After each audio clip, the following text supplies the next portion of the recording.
Hello viewer, welcome back to our channel maths zone with PP. मैं संजीव कुमार आज आपको class 12 eco book 2 की chapter 11 जो हमारी विदेशी विनिमय दर है उसकी पार्ट 2 की जानकारी देता हूँ। पार्ट 1 की लिंक आपको डिस्क्रिप्शन में मिल जाएगी, वहां जाकर के आप पूरी डिटेल जानकारी ले सकते हैं। तो आइए स्टार्ट होते हैं अब। तो आइए आज की क्लास में चैप्टर 11 की पार्ट 2 के अंतर्गत स्थिर विनिमय दर जिसे फिक्स्ड एक्सचेंज रेट कहते हैं, तो यहाँ से स्टार्ट होता हूँ। इसके बारे में सबसे पहले डिटेल जानकारी लेंगे। तो इसका पहला पॉइंट है कि विनिमय दर तब स्थिर कहलाती है जब इसे एक निश्चित स्तर पर सरकार द्वारा निर्धारित तथा बनाए रखा जाता है। सरकार इसे संतुलन विनिमय दर से अधिक या कम स्तर पर निर्धारित कर सकती है, जो पूर्ति तथा मांग की बाजार शक्तियों द्वारा निर्धारित होती है। अब आइए इसके अंतर्गत हम नेक्स्ट टॉपिक की जानकारी लेते हैं। जब विनिमय दर संतुलन विनिमय दर से अधिक स्तर पर निर्धारित की जाती है, यानी घरेलू करेंसी का अवमूल्यन एवं इसके निहितार्थ जानेंगे। तो when exchange rate is set higher than the equilibrium exchange rate, that is devaluation of domestic currency and its implications. तो आइए इसकी डिटेल जानकारी प्राप्त करते हैं। तो यहाँ हम देखते हैं चित्र 11.1 उस स्थिति की व्याख्या करता है जब विनिमय दर संतुलन विनिमय दर से अधिक स्तर पर निर्धारित की जाती है। तो आइए हम चित्र की जानकारी लेते हैं। तो यहाँ जो हमें ग्राफ दिखाई गई है, इसके अंतर्गत ये एसएफ है यानी सेविंग्स है। इसकी आपको लाइन जो नीचे से ऊपर की ओर जा रही है, और ये आपको डीएफ की लाइन है जो ऊपर से नीचे की ओर आ रही है। तो हम इस पॉइंट में देखते हैं कि जब यूएस डॉलर 80 रुपए होती है, इसमें सप्लाई जो है पी पॉइंट पर होती है, यानी ओपी हमारी सप्लाई होती है जो डीएफ लाइन को ए पॉइंट पर काटती है। वही जब आपको यूएस डॉलर घट करके 70 रुपए हो जाती है, तो ये जो है सप्लाई हमारी ओक्यू हो जाती है जो एसएफ लाइन को बी पॉइंट पर काटती है। अब जब ये दो रेखाएं हमारी आती है, तो ये दोनों रेखाएं ई पॉइंट पर काट रही है, जिसे हम इक्विलिब्रियम एक्सचेंज रेट बोलते हैं, जहां US of supply of US is equal to demand for US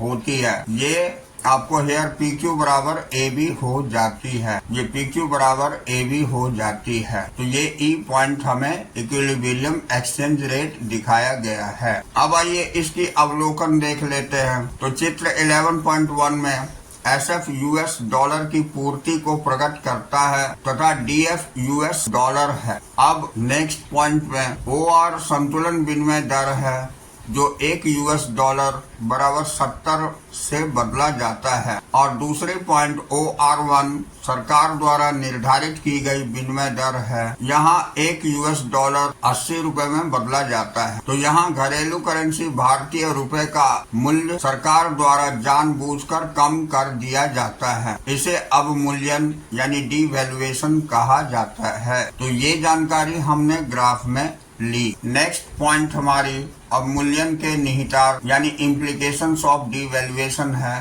तो आइए इसकी डिटेल जानकारी लेते हैं। तो इसकी पहले पॉइंट में अवमूल्यन के कारण अंतर्राष्ट्रीय मुद्रा बाजार में यानी संतुलन की स्थिति में विदेशी करेंसी की अतिरिक्त पूर्ति यानी एक्सेस सप्लाई उत्पन्न होती है। जैसा कि हम चित्र 11.1 में देखे, अत्यधिक पूर्ति यानी SF is greater than DF is equal to PQ हो गई। इसके कारण विनिमय दर में गिरावट आती है। इस स्थिति में अवमूल्यन का मूल उद्देश्य खो जाएगा। अतः सरकार के लिए यह आवश्यक हो जाता है कि अंतर्राष्ट्रीय मुद्रा बाजार में विदेशी करेंसी की स्वयं खरीद यानी ओन परचेज के माध्यम से अतिरिक्त पूर्ति को सोख ले तथा समाप्त कर दे। अब नेक्स्ट पॉइंट, तदनुसार विदेशी विनिमय के सरकारी कोष अवश्य बढ़ जाएंगे। यह ध्यान देने योग्य है कि भारत में आरबीआई अंतर्राष्ट्रीय मुद्रा बाजार में विदेशी करेंसी की बिक्री तथा खरीद में संलग्न रहता है। अब अगली पॉइंट, इससे देश के व्यापार में निम्नलिखित प्रभाव पड़ने की संभावना है। पहला होता है निर्यातों में वृद्धि होती है, दूसरा आयातों में कमी हो जाती है। तो ये देश के लिए बहुत अच्छी, विकास के दृष्टिकोण से बहुत अच्छी पॉइंट्स है। अब हम महत्वपूर्ण अवधारणाएं, जिसे इम्पोर्टेंट कंसेप्ट्स बोलते हैं, तो इसकी जानकारी लेते हैं। तो करेंसी का अवमूल्यन करेंसी के मूल्यह्रास से भिन्न है, यानी devaluation of currency is different from depreciation of the currency. तो इनके बीच अंतर इस प्रकार है। पहली पॉइंट है, घरेलू करेंसी का मूल्यह्रास तब होता है जब घरेलू करेंसी के मूल्य अंतर्राष्ट्रीय मुद्रा बाजार में पूर्ति तथा मांग की बाजार शक्तियों के कारण कम हो जाता है। सरकार इसमें कोई भूमिका नहीं निभाती है। अब दूसरी पॉइंट है, घरेलू करेंसी का अवमूल्यन तब होता है जब घरेलू करेंसी का मूल्य विनिमय दर को बढ़ाकर सरकार द्वारा जानबूझकर कम किया जाता है। पूर्ति तथा मांग की बाजार शक्तियाँ इसमें कोई भूमिका नहीं निभाती है। अब हम अगला टॉपिक देखेंगे। तो अगला टॉपिक हमारी है, जब विनिमय दर संतुलन विनिमय दर से कम स्तर पर निर्धारित की जाती है, यानी घरेलू करेंसी का पुनर्मूल्यन एवं इसके निहितार्थ, जिसे हम when exchange rate is set lower than the equilibrium exchange rate, यानी re-evaluation of domestic currency and its implications कहते हैं। तो आइए इसकी जानकारी लेते हैं। तो यहाँ हमें दिखाया गया है चित्र 11.9 उस स्थिति की व्याख्या करता है जब विनिमय दर संतुलन विनिमय दर से कम स्तर पर निर्धारित की जाती है। तो आइए इसकी जानकारी ले लेते हैं। यहाँ पर हमें फिर से ग्राफ से व्यक्त होता है कि ये एसएफ की लाइन ऊपर की ओर जा रही है और डीएफ की लाइन नीचे, ये दोनों ई बिंदु पर काटती है। और यहाँ पर equilibrium exchange rate, supply of US dollar is equal to demand for US, यहाँ PQ बराबर AB हो जाती है। तो इसके अंतर्गत दिखाया गया है कि जब ये यूएस डॉलर 80 रुपए बराबर एक यूएस डॉलर थी, तो उस समय हमारी सप्लाई और डिमांड OL पर थी, जो E बिंदु पर SF लाइन को काटती है। अब वहीं जब यूएस डॉलर की रेट दर 70 रुपए हो जाती है एक यूएस डॉलर की, तो ये SF लाइन को A पॉइंट पर और डीएफ लाइन को बी पॉइंट पर काटती है, जो कि सप्लाई हमारी ओपी से ओक्यू हो जाती है, यानी इसके बीच का डिफरेंस पीक्यू हो जाती है। तो ये दोनों ही लाइनें ई पॉइंट पर एसएफ और डीएफ को काटती है, जिसे हम इक्विलिब्रियम एक्सचेंज रेट बोलते हैं। तो आइए इसका अवलोकन देख लेते हैं। तो चित्र 11.9 में OR संतुलन विनिमय दर है, यहाँ यूएस डॉलर 80 रुपए में बदला जाता है। दूसरी पॉइंट के अंतर्गत OR1 सरकार द्वारा निर्धारित की गई विनिमय दर है, यहाँ एक यूएस डॉलर 70 रुपए से बदला जाता है। यहाँ घरेलू करेंसी भारतीय रुपये का मूल्य सरकार द्वारा जानबूझकर बढ़ाया जाता है। इसे पुनर्मूल्यन यानी री इवेल्युएशन कहा जाता है, यानी 70 से बढ़ करके ये 80 बनाया जाता है। अब आइए हम अगली पॉइंट, पुनर्मूल्यन के निहितार्थ, जिसे हम इम्प्लीकेशन ऑफ री इवेल्युएशन कहते हैं, तो इसकी जानकारी प्राप्त करेंगे। तो इसमें पहला पॉइंट है, पुनर्मूल्यन के कारण अंतर्राष्ट्रीय मुद्रा बाजार में विदेशी करेंसी के लिए अतिरिक्त मांग यानी एक्सेस डिमांड उत्पन्न होती है। चित्र 11.9 में अतिरिक्त मांग, ये DF is greater then SF बराबर PQ है। तो RBI भारतीय रिजर्व बैंक विदेशी विनिमय के अपने कोषों में से इतनी पूर्ति बढ़ाकर अतिरिक्त मांग को अवश्य पूरा करता है। अब दूसरी पॉइंट, यदि विदेशी विनिमय में कोषों में से इसकी पूर्ति नहीं की जाती है, तो डॉलर के विक्रय या क्रय के लिए काला बाजार यानी ब्लैक मार्केट उत्पन्न हो जाएगा। तो क्रेताओं को सरकार द्वारा निश्चित कीमत से अधिक कीमत पर डॉलरों को खरीदने के लिए एक प्रीमियम का भुगतान करना पड़ सकता है। अब इससे देश के व्यापार पर निम्नलिखित प्रभाव पड़ने की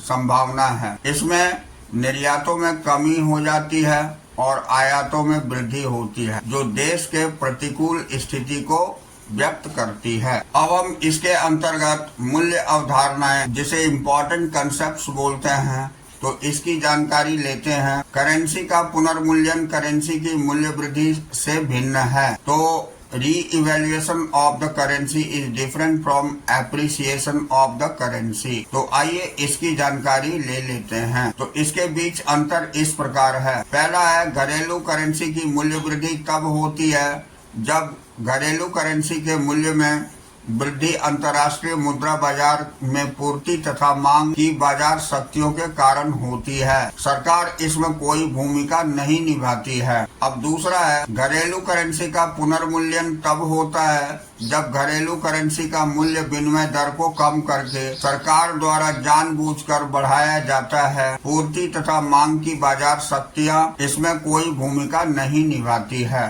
तो कम विकसित देश प्रायः अपनी करेंसी का अवमूल्यन करते हैं, यानी less developed countries often devalue there currency. तो आइए इसकी जानकारी लेते हैं। तो कम विकसित देश प्रायः अपनी करेंसी का अवमूल्यन करते हैं। विदेशी करेंसी के संबंध में घरेलू करेंसी को सस्ता यानी चीपर करते हैं। ऐसा निम्नलिखित 3 मुख्य कारणों से होता है। पहला होता है अवमूल्यन, जिसका अर्थ है घरेलू करेंसी के मूल्य में आयोजित कमी होना से घरेलू अर्थव्यवस्था में उत्पादित वस्तुओं तथा सेवाओं की मांग में वृद्धि होने का अनुमान है।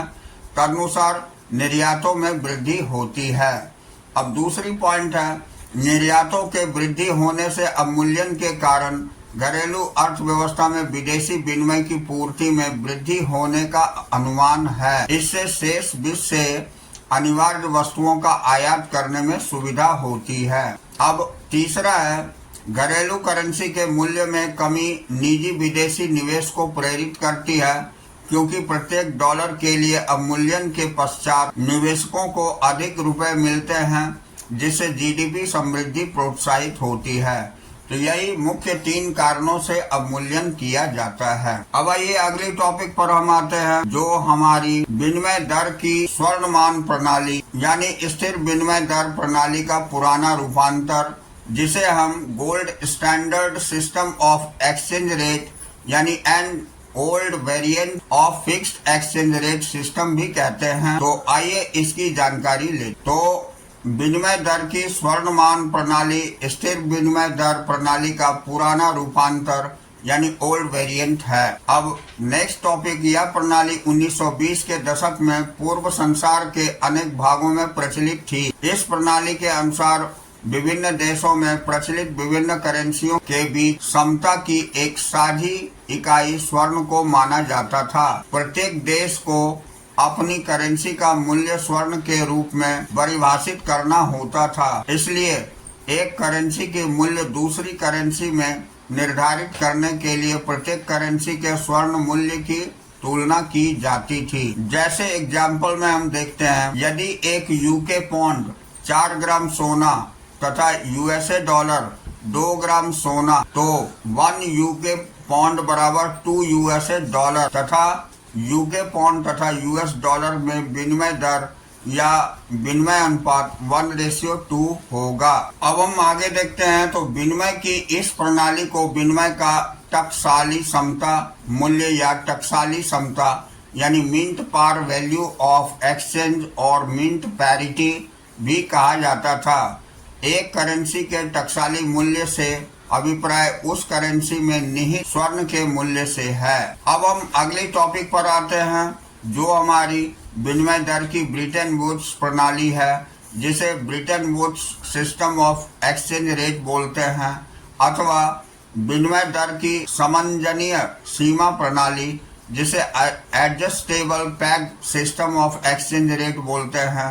तो आइए इसकी डिटेल जानकारी हम ले लेते हैं। तो यहाँ हमें पहले टॉपिक में बताया गया है, ब्रिटेन वुड्स प्रणाली भले ही जब यह विनिमय दर की स्थिर प्रणाली थी में कुछ सीमा तक समायोजन यानी एडजस्टमेंट की अनुमति थी, इसी कारण इसे विनिमय दर की समंजनीय सीमा प्रणाली कहा जाने लगा। तो इस प्रणाली के अनुसार पहली बात होती है, विभिन्न करेंसियों को एक करेंसी अर्थात अमेरिकी डॉलर के साथ संबंधित यानी पैक्ड कर दिया गया। दूसरी पॉइंट है, अमेरिकी डॉलर का एक निश्चित कीमत पर स्वर्ण मूल्य निर्धारित कर दिया गया।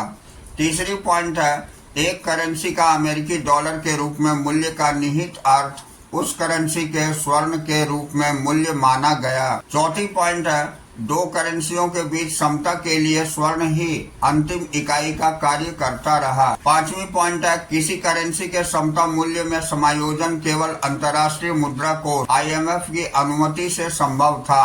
बेशक इस प्रणाली का सन 1977 में त्याग कर दिया गया, इसको नम्य विनिमय दर प्रणाली से बदल दिया गया। तो अब हम जानकारी लेते हैं इस पॉइंट की। क्या आप जानते हैं, do you know, Bretton Woods प्रणाली का नाम संयुक्त राष्ट्र मौद्रिक वित्तीय सभा, जो ब्रिटेन वुड्स USA में 1944 में हुई थी, के पश्चात रखा गया है। इसके कारण IMF अंतर्राष्ट्रीय मुद्रा कोष की स्थापना हुई है। तो ये जानकारी होनी चाहिए। अब हम तालिका 11.2 देखेंगे। तालिका 11.2 के अंतर्गत स्थिर विनिमय दर बनाम नम्य विनिमय दर, जिसे हम fixed exchange rate versus flexible exchange rate कहते हैं, तो आइए इसकी डिटेल जानकारी लेते हैं। तो पहली कॉलम में अंतर का आधार रखा हुआ है, जिसे हम बेसिस ऑफ डिफरेंस कहते हैं। दूसरी कॉलम में स्थिर विनिमय दर, जिसे फिक्स्ड एक्सचेंज रेट बोलते हैं।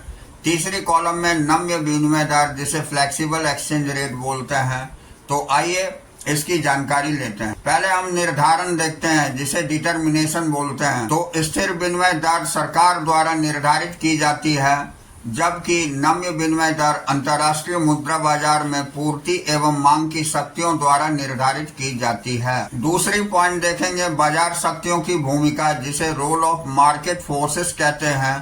तो बाजार शक्तियां कोई भूमिका नहीं निभाती है स्थिर विनिमय दर के अंतर्गत। अब नम्य विनिमय दर के अंतर्गत बाजार शक्तियां महत्वपूर्ण भूमिका निभाती है। अब तीसरा हम प्रभाव देखेंगे, जिसे इम्पैक्ट बोलते हैं। स्थिर विनिमय दर के अंतर्गत जैसा कि स्थिर विनिमय दर को सरकार द्वारा निर्धारित एवं बनाए रखा जाता है, इसके कारण पहला अवमूल्यन, जब घरेलू करेंसी का मूल्य सरकार द्वारा कम कर दिया जाता है, या दूसरा पुनर्मूल्यन, जब घरेलू करेंसी का मूल्य सरकार द्वारा बढ़ाया जाता है। अब हम प्रभाव के अंतर्गत नम्य विनिमय दर में देखते हैं। जैसा कि नम्य विनिमय दर पूर्ति एवं मांग शक्तियों द्वारा निर्धारित होती है, इसके कारण पहला घरेलू करेंसी का मूल्य ह्रास जब विनिमय दर बढ़ती है, तथा दूसरा घरेलू करेंसी की मूल्य वृद्धि जब विनिमय दर गिरती है होती है। अब चौथा पॉइंट भंडार यानी रिजर्व्स देखते हैं। तो स्थिर विनिमय दर को विदेशी विनिमय का एक बड़ा भंडार रखने की आवश्यकता होती है, जबकि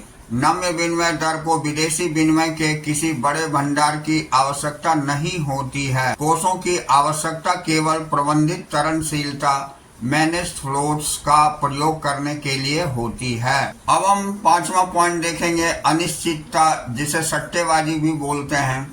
अनसर्टेनिटी यानी स्पेकुलेशन। तो स्थिर विनिमय दर प्रणाली में अनिश्चितता यानी सट्टेबाजी बहुत कम होती है। यह केवल तब उत्पन्न होती है जब जनता को सरकारी नीति में कुछ परिवर्तन होने का अनुमान होता है। नम्य विनिमय दर प्रणाली में अनिश्चितता, सट्टेबाजी की मात्रा बहुत अधिक होती है। ऐसा पूर्ति एवं मांग की बाजार शक्तियों की अनिश्चितता के कारण होती है। अब हमारी अगली टॉपिक है प्रबंधित तरलशीलता विनिमय दर प्रणाली, जिसे हम managed floating exchange rate system कहते हैं। तो आइए इसकी डिटेल जानकारी लेते हैं। तो प्रबंधित तरलशीलता विनिमय दर प्रणाली का अर्थ एवं अवधारणा, जिसे meaning and concept of managed floating exchange rate system कहते हैं। तो इसके अंतर्गत पहली पॉइंट है, बेशक विनिमय दर पूर्ति तथा मांग की शक्तियों पर निर्धारित होती है। समय समय पर केंद्रीय बैंक RBI विनिमय दर को प्रबंधित करने के लिए इसमें हस्तक्षेप करती है, जिससे कि विनिमय दर वांछित सीमाओं के बाहर न जाए। इसे प्रबंधित तरलशीलता मैनेज्ड फ्लोटिंग कहा जाता है। इसे निम्न प्रकार से परिभाषित किया जा सकता है। तो तो प्रबंधित तरलशील विनिमय दर की वह प्रणाली है जिसमें केंद्रीय बैंक द्वारा कभी कभी तरलशीलता को प्रभावित करने के लिए या तरलशीलता को प्रबंधित करने के लिए हस्तक्षेप किया जाता है। इसे गंदी तरलशीलता, डर्टी फ्लोटिंग भी कहा जाता है। अब दूसरी पॉइंट हम इसी के अंतर्गत केंद्रीय बैंक तरलशीलता तथा बाजार विनिमय दर पर अपना प्रभाव कैसे डालता है इसकी जानकारी लेंगे। तो इसमें पहला पॉइंट है कि यह अंतर्राष्ट्रीय मुद्रा बाजार में विदेशी करेंसी के विक्रय या क्रय के द्वारा होता है। जब विनिमय दर जैसे कि यूएस डॉलर को कम करने की आवश्यकता होती है तो केंद्रीय बैंक विदेशी मुद्रा बाजार में यूएस डॉलर की पूर्ति बढ़ाएगा। अब नेक्स्ट, अन्य बातें समान रहने पर यूएस डॉलर की अधिक पूर्ति से यूएस डॉलर की कीमत कम हो जाएगी जिसकी आवश्यकता है। इसके कारण घरेलू करेंसी की मूल्य वृद्धि होगी। कि दूसरी ओर जब विनिमय दर को बढ़ाने की आवश्यकता होती है तो केंद्रीय बैंक विदेशी मुद्रा बाजार में यूएस डॉलर की मांग में वृद्धि करेगा। अब अन्य बातें समान रहने पर यूएस डॉलर की अधिक मांग से यूएस डॉलर की कीमत बढ़ जाएगी जिसकी आवश्यकता है। इसके कारण घरेलू करेंसी का मूल्यह्रास होगा। तो हम संक्षेप में ये कह सकते हैं, प्रबंधित तरलशीलता केंद्रीय बैंक द्वारा विदेशी करेंसी के विक्रय या क्रय की वह प्रक्रिया है जिससे कि विनिमय दर को वांछित सीमाओं के अंदर प्रतिबंधित किया जाता है। अब हम महत्वपूर्ण अवधारणाएं देख लेते हैं। तो यहाँ हमें महत्वपूर्ण अवधारणाएं, इम्पोर्टेंट कंसेप्ट्स दिया हुआ है, इसकी जानकारी ले लेते हैं। तो प्रबंधित तरलशीलता जिसे मैनेज्ड फ्लोटिंग कहते हैं, तो आइए इसकी जानकारी लेते हैं। तो प्रबंधित तरलशीलता केंद्रीय बैंक द्वारा देश की करेंसी के मूल्य को अन्य करेंसियों के संबंध में वांछित सीमाओं में वापस लाने के लिए अपनाया गया एक उपकरण है। भले ही फिर विनिमय दर का निर्धारण मांग तथा पूर्ति की बाजार शक्तियों द्वारा होता है। वास्तव में प्रबंधित तरलशीलता को नम्य तथा स्थिर दोनों विनिमय दर प्रणालियों का मिश्रण कहा जाता है। इसमें नम्य विनिमय दर प्रणाली के तत्व सम्मिलित हैं क्योंकि विनिमय दर मुख्यतः मांग तथा पूर्ति की शक्तियों द्वारा निर्धारित होती है। इसी प्रकार इसमें स्थिर विनिमय दर प्रणाली के तत्व सम्मिलित हैं क्योंकि विनिमय दर द्वारा आरबीआई के हस्तक्षेप द्वारा प्रतिबंधित होती है। तो ये हमारी प्रबंधित तरलशीलता थी। तो अगली टॉपिक है हमारी स्थिर तथा नम्य विनिमय दर प्रणाली के गुण एवं दोष, merits and demerits of fixed and flexible exchange rate system. तो आइए इसकी जानकारी ले लेते हैं। तो इसके अंतर्गत पहली पॉइंट है स्थिर विनिमय दर प्रणाली गुण, यानी फिक्स्ड एक्सचेंज रेट सिस्टम्स। इसकी मेरिट्स देखते हैं। तो स्थिर विनिमय दर प्रणाली के गुण निम्नलिखित हैं। पहला है बाजार स्थिरता एवं पूंजी की गतिशीलता, जिसे market stability and mobility of capital भी कहते हैं। इसके द्वारा अंतर्राष्ट्रीय मुद्रा विनिमय बाजार की स्थिरता निश्चित होती है जो विनिमय दर के बदलावों से संबंधित जोखिम समाप्त करने के कारण हुई है। दूसरी पॉइंट होती है निवेशकों को बाजार अनिश्चितता का सामना करने के लिए नहीं छोड़ा गया। इसके कारण पूंजी की अंतर्राष्ट्रीय गतिशीलता को बढ़ावा मिलता है। अब दूसरी पॉइंट है अंतर्राष्ट्रीय व्यापार की समृद्धि, यानी ग्रोथ ऑफ इंटरनेशनल ट्रेड। तो इसमें पहला पॉइंट है स्थिर विनिमय दर तथा कीमत स्तर की स्थिरता अंतर्राष्ट्रीय व्यापार की समृद्धि के लिए एक अनुकूल वातावरण प्रदान करती है। यानी स्थिर विनिमय दर तथा कीमत स्तर की स्थिरता अंतर्राष्ट्रीय व्यापार की समृद्धि के लिए एक अनुकूल वातावरण प्रदान करती है। दूसरी पॉइंट है व्यापारी अपने उत्पादों के लिए अंतर्राष्ट्रीय बाजारों का अन्वेषण कर सकते हैं जिन उत्पादों के अधिकतर निश्चय पूर्वक प्रतिफल होती है तथा जिसमें न्यूनतम संभव जोखिम भी शामिल होती है। अब हम अगली पॉइंट देखेंगे जिसे स्थिर समष्टि आर्थिक नीतियां, स्टेबल मैक्रो इकोनॉमिक पॉलिसीज कहते हैं। तो इसके अंतर्गत स्थिर विनिमय दर के दिए होने पर केंद्रीय बैंक अपनी मौद्रिक नीति मॉनेटरी पॉलिसी का निर्माण कर सकती है और सरकार अपनी राजकोषीय नीति फिस्कल पॉलिसी का निर्माण कर सकती है जो विनिमय दर में उतार चढ़ावों से संबंधित बाहरी धक्कों एक्सटर्नल शॉक से स्वतंत्र होती है। अब अगली पॉइंट हम देखेंगे जिसे अवमूल्यन यानी घरेलू उत्पादों के लिए विदेशी बाजार को विस्तारित करने की एक मुख्य उपकरण कहा जाता है। यानी devaluation a key tool to expand foreign market for the domestic producers. तो इसके अंतर्गत स्थिर विनिमय दर प्रणाली करेंसी के अवमूल्यन की अनुमति देती है या घरेलू करेंसी के मूल्य में आयोजित कमी है या घरेलू उत्पादकों के लिए विदेशी बाजार का विस्तार करने में सहायता करती है। अब नेक्स्ट पॉइंट मुद्रास्फीति पर रोक देखेंगे। ए चेक ऑन इन्फ्लेशन। तो इसके अंतर्गत स्थिर विनिमय दर सरकार को मुद्रास्फीति पर रोक लगाने के लिए दबाव डालती है। दूसरा है, इसका कारण यह है कि यदि घरेलू बाजारों में कीमतें बढ़ जाएगी तो हमारे निर्यातों के लिए मांग घट जाएगी, हमारी विदेशी विनिमय प्राप्तियां घट जाएगी एवं हमारी विदेशी विनिमय के भंडार एक निम्न स्तर तक घटेंगे। शेष विश्व में आयात की गई वस्तुओं का भुगतान करने के लिए विदेशी विनिमय भंडार अत्यावश्यक है। अब अगली पॉइंट हम देखेंगे। अगली पॉइंट हमारी है स्थिर विनिमय दर प्रणाली दोष। तो हमने ऊपर मेरिट्स देखा, अब हम डिमेरिट्स देखेंगे। Fixed exchange rate system demerits. तो इसके अंतर्गत स्थिर विनिमय दर प्रणाली के मुख्य दोष इस प्रकार है। पहला है विदेशी विनिमय के भंडार यानी रिजर्व्स ऑफ फॉरेक्स। तो इसमें वांछित स्तर पर विनिमय दर को बनाए रखने के लिए सरकार को विदेशी विनिमय के विशाल भंडार की आवश्यकता होती है। यह स्थिर विनिमय दर प्रणाली का मुख्य दोष है। अब अगली पॉइंट है संसाधनों का अकुशल आवंटन यानी इनएफिशिएंट एलोकेशन ऑफ रिसोर्सेस। तो इसके अंतर्गत सरकार द्वारा निश्चित विनिमय दर प्रायः संतुलन विनिमय दर एक मुक्त अर्थव्यवस्था में से विचलित होती है। इस सीमा तक संसाधनों का आवंटन कुशल नहीं हो सकता है। अब नेक्स्ट पॉइंट विदेशी विनिमय बाजार का छोटा आकार यानी small size of forex market. तो इसमें जब विनिमय दर स्थिर होती है तो विदेशी विनिमय एक व्यापारिक वस्तु यानी ट्रेडिंग कमोडिटी के रूप में नहीं उभरती है। तदनुसार विदेशी विनिमय बाजार का आकार छोटा रह जाता है।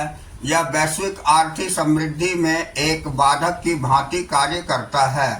अब अगली पॉइंट जोखिम पूंजी का निरुत्साहित होना यानी डिस्करेजेस वेंचर कैपिटल। तो इसमें हम देखेंगे स्थिर विनिमय दर अंतर्राष्ट्रीय मुद्रा बाजार में जोखिम पूंजी यानी वेंचर कैपिटल को निरुत्साहित करती है।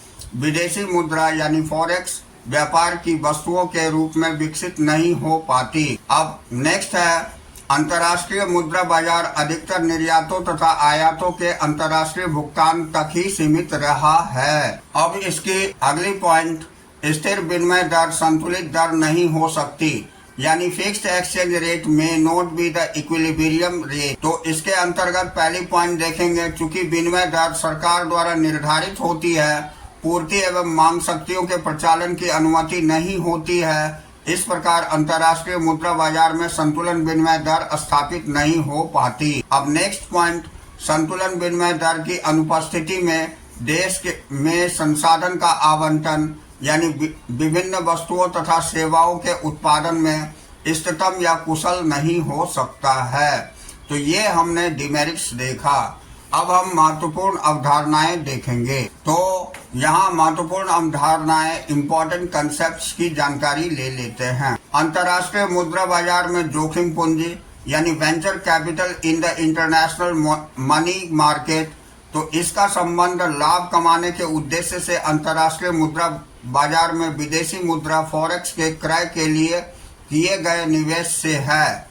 स्थिर विनिमय दर प्रणाली इसे निवेश की अनुमति प्रदान नहीं करती। अब अगली पॉइंट हम देखेंगे नम्य विनिमय दर प्रणाली। इसके गुण देखते हैं।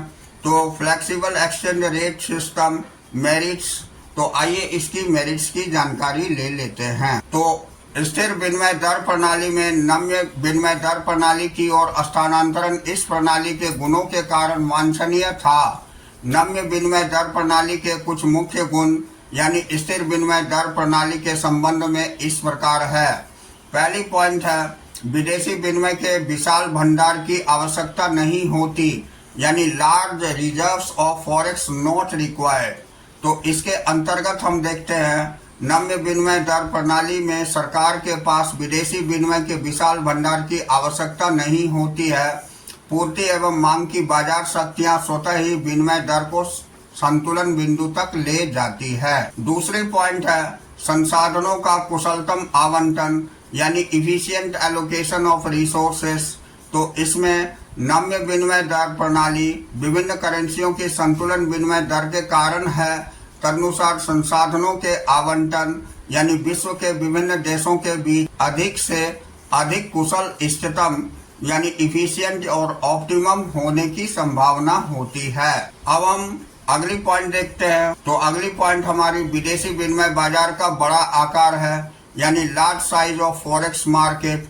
तो चूंकि विदेशी विनिमय स्वयं ही एक व्यापारिक वस्तु बन जाती है, विदेशी विनिमय बाजार के आकार में बड़ा होने की प्रवृत्ति होती है। यह विश्व के सभी भागों में के मध्य आर्थिक समृद्धि को प्रोत्साहित करती है। ये बहुत ही इम्पोर्टेंट पॉइंट है। अब हम देखते हैं नेक्स्ट पॉइंट, तरलता की अंतर्राष्ट्रीय गतिशीलता, जिसे हम इंटरनेशनल मोबिलिटी ऑफ लिक्विडिटी बोलते हैं। तो आइए इसकी जानकारी लेते हैं। चूंकि विदेशी विनिमय के विशाल भंडार की आवश्यकता नहीं होती, नम्य विनिमय दर तरलता की अंतर्राष्ट्रीय गतिशीलता को प्रोत्साहित करती है। यह अल्प विकसित देशों जैसे भारत के लिए अच्छा है, जहां विदेशी निवेश जीडीपी समृद्धि का एक महत्वपूर्ण निर्धारक है। अब लास्ट पॉइंट जोखिम पूंजी है, जिसे हम वेंचर कैपिटल बोलते हैं। तो आइए इसकी जानकारी लेते हैं। तो नम्य विनिमय दर अंतर्राष्ट्रीय मुद्रा बाजार में जोखिम पूंजी को प्रोत्साहित करती है। अंतर्राष्ट्रीय करेंसियों में व्यापार स्वयं ही एक महत्वपूर्ण आर्थिक क्रिया बनकर उभरा है। इसके कारण व्यापारिक गतिविधियों के विस्तार तथा अंतर्राष्ट्रीय मुद्रा बाजार में वृद्धि हुई है। आज की क्लास हम यहीं ओवर करते हैं। अगले दिन फिर इसी चैप्टर के नेक्स्ट टॉपिक से हम आगे बढ़ेंगे। तो that's all for today. We will meet again on the next class.